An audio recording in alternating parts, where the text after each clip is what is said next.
are closed down. The last count, in the last 18 months, not less than 5,000 companies, small, medium, and large enterprises have closed down. So who is producing, and what are they producing? Are we looking at producers of sugar?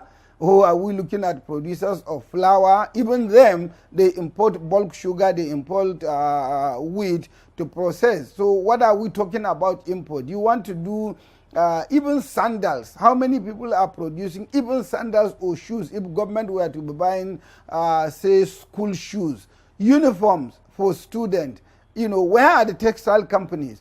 So when you say go to Bureau for public procurement to get a waiver, it's a window of opportunity for quite a number of civil servants to mint and lace their pockets with illicit wealth arising from coming to require, one form of import waiver or another. So we are technically going back to import licensing days if care is not taken. But then, as I said the other time, this is obviously for federal government agencies. I mean, it doesn't stop private citizens, for instance, from importing anyway, does it? Yeah, it doesn't. What we are saying is, look, you need to dimension the Nigerian economy. Who is the largest employer of labor in Nigeria today? It's the government. Who is the largest spender? It's the government. So, yes, the policy is targeting our government. So when I do a policy that is targeting 60-70% of the economic,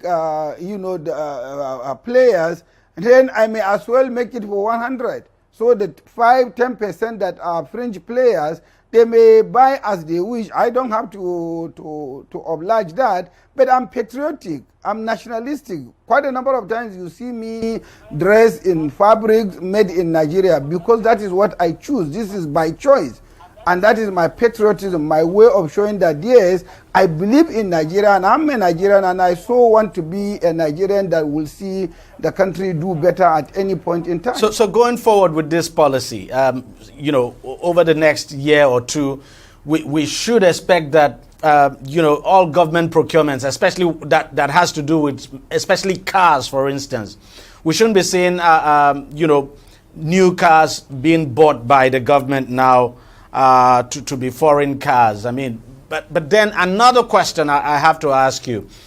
If this policy was to be implemented very faithfully, it's a good policy, there's no doubt, just as you have said, would our local manufacturers be able to meet the demand that might spring up from this?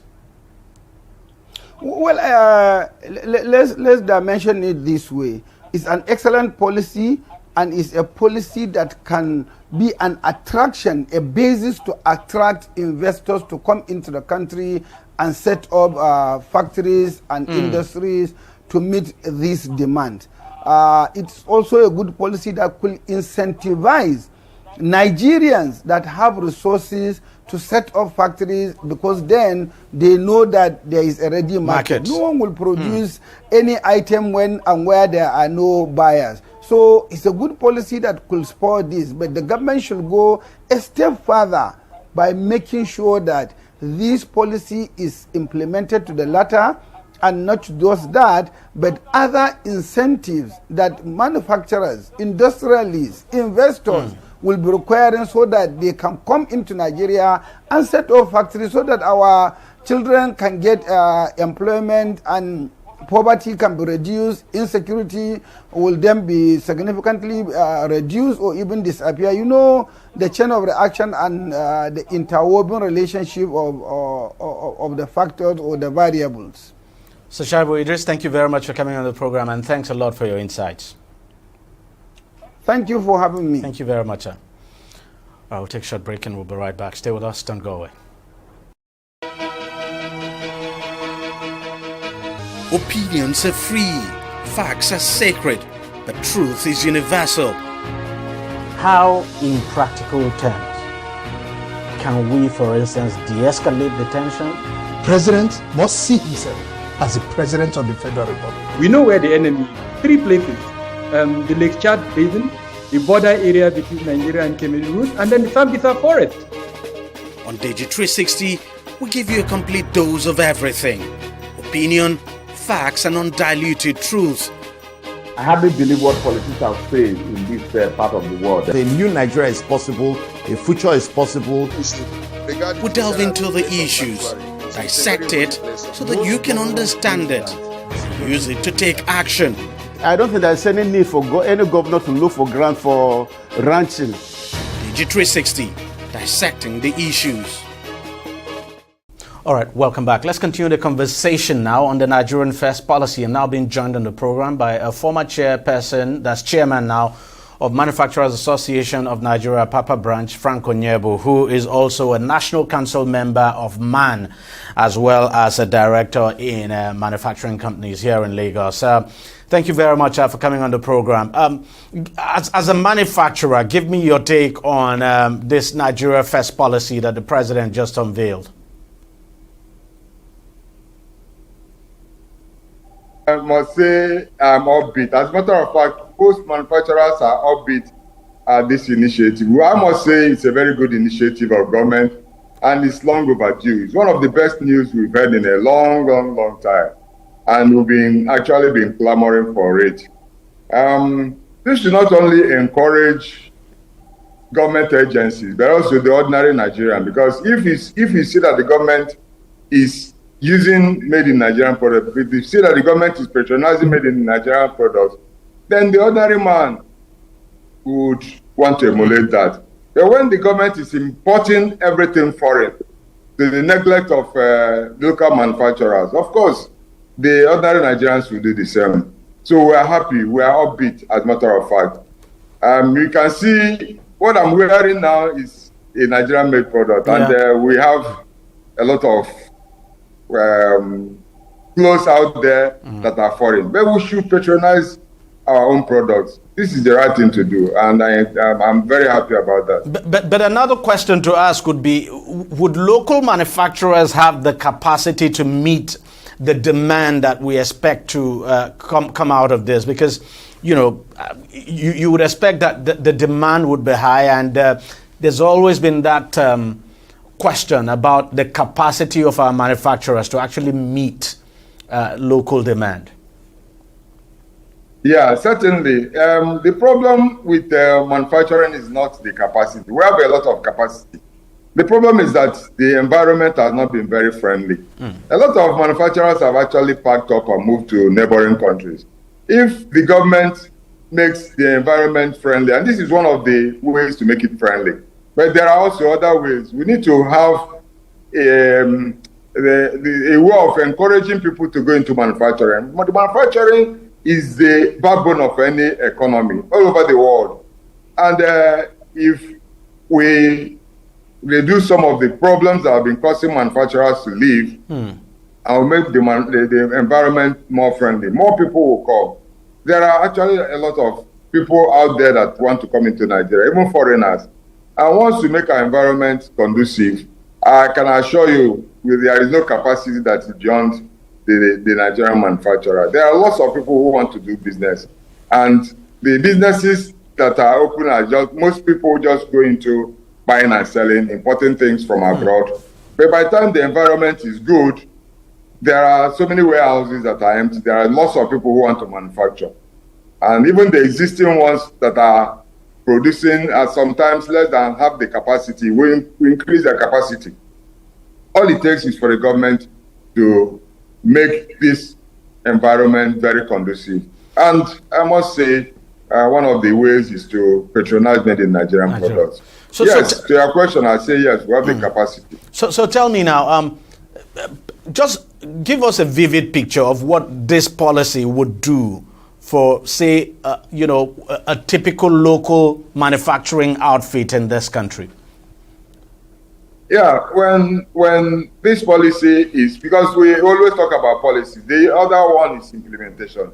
If we genuinely want to implement this policy, the effect is that people who have been having issues with actually selling their product, because a lot of manufacturers are producing and storing in warehouses. And the economy itself has not been very good.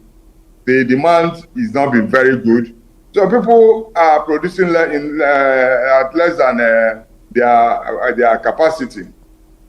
If we have a situation where the demand is there, the effect is that a lot of people who are currently manufacturing manufacture at full capacity. Then people who are out there waiting to see what this economy will look like would like to join. There are lots of friends we have who are in China who want to come into Nigeria. But when we look at this, when they look at the situation here, they actually try to go elsewhere. I can assure you that Nigeria can be another China if we get the right policies in place. So the effect to us that are already there is to expand, and for people who are out there waiting to come in and actually make use of the space that we have there in Nigeria. Now, I know state governments are not part of this policy. I mean, this policy applies to the federal government. But are you worried that state governments are not part of it? Is this something that you would like to see state governments also make their own pronouncement on this, along this line? Yeah, certainly. We would like the state government to come in as well. But the federal government starting is a very good one, because when the federal government leads, the states will surely follow. I think everybody recognizes the right thing to do. But unfortunately, the leaders, which is the federal government, has not been showing that much interest. When the federal government shows the interest, it's a natural thing. The state governments will follow, and then the average Nigerian will also follow. There are lots of industries that will also patronize each other. There are lots of businesses in Nigeria that will also want to embrace this. And if the federal government is showing that leadership, I believe the state governments will also follow. The local governments will follow, and then the ordinary Nigerians will also follow. But we're happy about this start. It's actually a start, and it's the right direction to go. And I believe that if this is sustained, like I said earlier, the implementation is usually the problem. A lot of times the federal government makes pronouncements, even the state government make pronouncements, and the people who are to implement it put a stop somewhere along the line. So I hope that this will be implemented to the letter, and then it's a natural thing. Others will follow. That's the hope of everyone else. I mean, it's no doubt a very good policy. Implementation, of course, no doubt very key. Mr. Frank Onyebo, thank you very much for coming on the program. Thanks a lot for your time, sir. All right, that's how much we can take on the program this week. Well, thank you very much for watching. I'll see you again next week. Bye-bye.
On the news, reps to probe technical error in JAMB's 2025 UTME.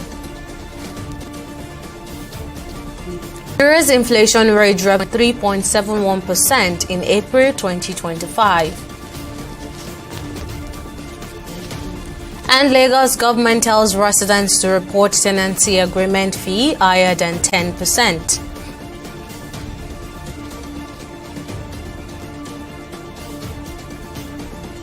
Many thanks for joining us on the news on TV360 Nigeria. I'm Tamilore Akinkolye. We begin with the House of Representatives, where in the Electoral Act 20 to make voting compulsory for Nigerians of voting age as past second reading in the House. The proposed legislation was proposed by the Speaker Tajuddin Abbas and Daniel Ago. Leading the debate during plenary on Thursday, Ago said the bill aimed to encourage citizens' participation in the electoral process, noting that voters' apathy during elections would be addressed if the bill scales legislative scrutiny. The bill reading, a member of the People's Democratic Party from Akwa Ibom State, Mark Essert, said enacting a law to make voting compulsory is not enough to synthesize the electoral system. The House of Representatives has resolved to investigate the technical error that compromised the result of the 2025 Unified Tertiary Matriculation Examination (UTME). The House passed the resolution on Thursday following a motion of urgent importance sponsored by Adebayo, a lawmaker from state. Moving the Adebayo said many Nigerians suffered losses while traveling long distances to their UTME examination centers. In his contribution to the motion, Sada Soli, a lawmaker from Katsina State, urged the House to commend the JAMB registrar for admitting the technical error and apologizing to Nigerians. It said the JAMB boss has demonstrated integrity and increased the board's revenue since it was appointed into office. That urgent improvement in the technical and logistical preparation for JAMB will avert unnecessary risk, agony, and improve overall performance in subsequent JAMB UTME examination in Nigeria. When we look at the security situation in the country and logistics, why JAMB should come and explain why they fixed examination for 6:30. And Mr. Speaker, honorable colleagues, this House once passed a resolution directing relevant educational agencies that the under 16 policy, the policy that under 16 students will not be admitted into higher institution, we directed that they should suspend the policy. Sadly enough, honorable colleagues, JAMB has refused to release the results of under 16. Certain things, technical things that some key officers should do at a point where the examination is taking place that were not done. And that's where they had some individuals, some candidates had these glitches. And the system automatically identified those candidates. So it was not a manipulation or it's not anything. And the result was consistent, since 2003, this moment was consistent with the way UATM, the man came to television at the fault with someone in this country. And he to Nigerians. And I think this House should commend that effort to our public officers. This is what do not happen in this country.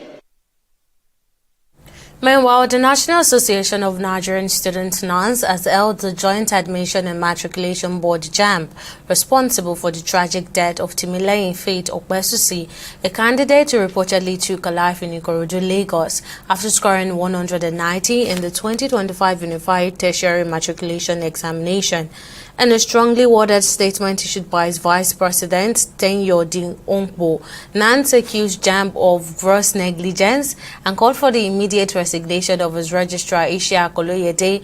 The student body said the psychological trauma inflicted by JAMB's handling of the UTME result, especially in Lagos and several southeast states, has not only derailed academic dreams but has now claimed a young life.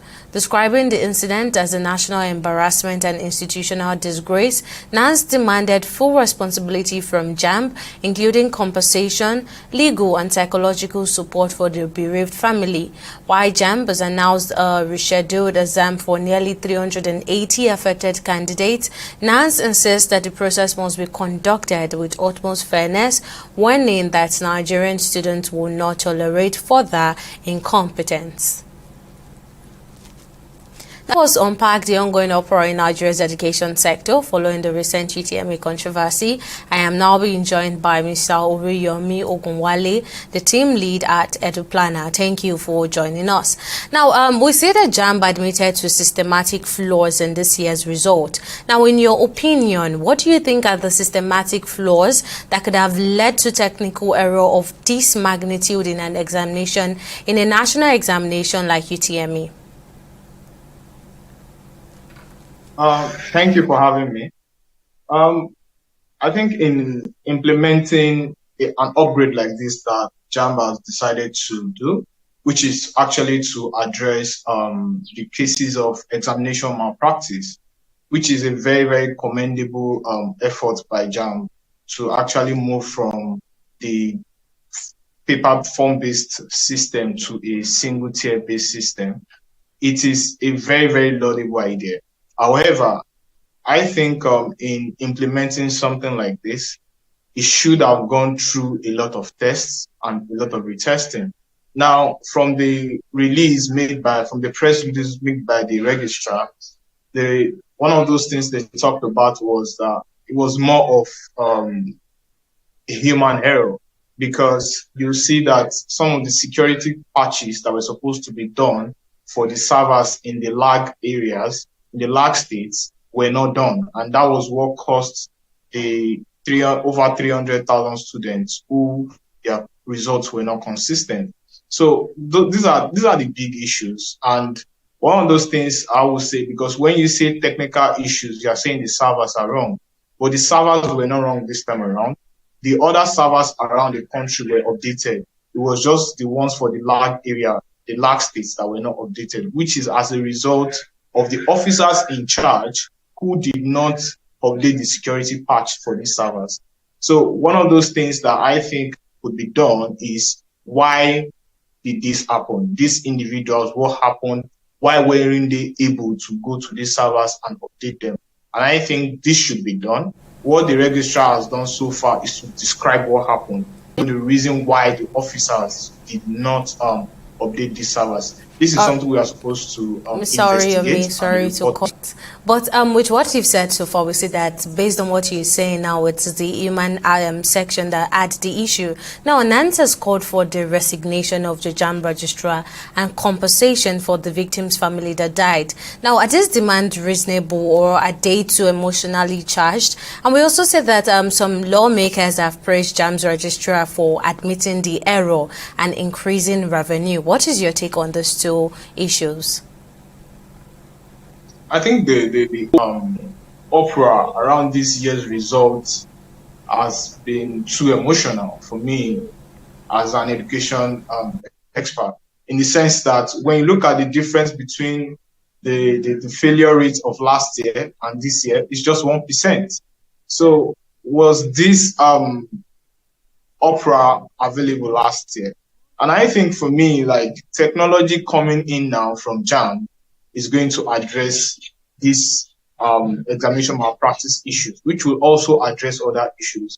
Now, coming to NANS, it does not, the whole uproar around the registrar should resign, I think, is too emotional on my own part, because it's an institutional issue and they can address it as an institution. This is the first time it is happening.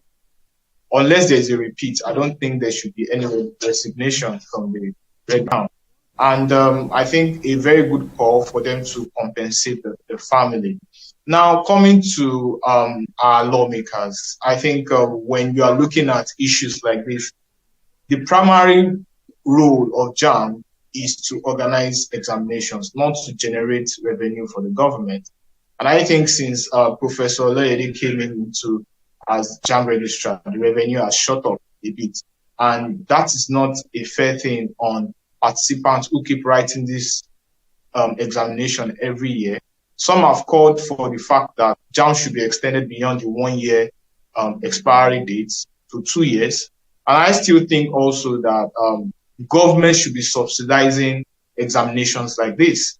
And JAMB should not be costing more than 3,500 naira for participants, even at this stage. So these are some of the issues. And the lawmakers are actually very, very wrong this time around to say that JAMB has been making revenue. It shows misplaced priority on the part of the government. Mr. Oriyomi Ogunwale, team lead at EduPlanner, thank you once again for your insight, and we hope that this matter is resolved with fairness and transparency. Now, still on NANS, the association has called for the immediate intervention of the Minister of Education, Tuji Alausa, in resolving the escalating crisis at the Federal University Oyo Ekiti 4-year Ekiti State. The student body made the demand on Thursday during a protest at the Ministry of Headquarters in Abuja, citing allegations of impunity, abuse of power, and systematic injustice within the institution. NANS Public Relations Officer Adeyemi Samson accused 4 years Vice Chancellor Abayomi of shooting Dr. Anthony Agbigbedeya of the Department of Peace and Conflict Studies, who is allegedly involved in sex for grade scandals. According to NANS, rather than being sanctioned, the professor is reportedly receiving protection from the university's leadership. The student urged the minister to take swift action to ensure accountability and restore integrity to the university system. We are gathered not out of rebellion, but of a collective and moral urgency to defend the rights, dignity, and future of Nigerian students who have become victims of a toxic academic environment engineered by impunity, abuse of power, and systemic injustice. As national representative of all Nigerians, we can no longer remain silent today. We raise our voice not just for ourselves, but every student who have suffered silently, every staff unjustly victimized, and every life then endangered under the current administration of 4 years. At the heart of this process lies the disturbing and well-documented case of Dr. Agbigbedeya, a staff of the Department of Peace and Conflict Studies, whose action everything wrong with